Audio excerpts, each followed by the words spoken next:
Ma, bigyan mo daw yung bahay. Yaba tayo, para daw mahingi ng tulong. Sabi natin, Malo. Ayun na.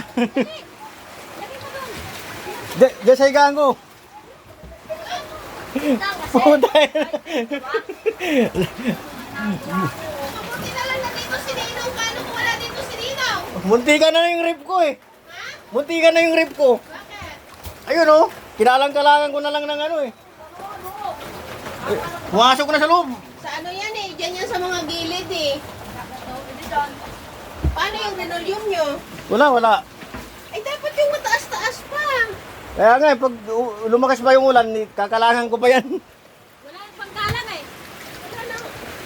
Sabi mo, wala nang damit. Dapat yung mataas-taas pa. Wala nga akong makita.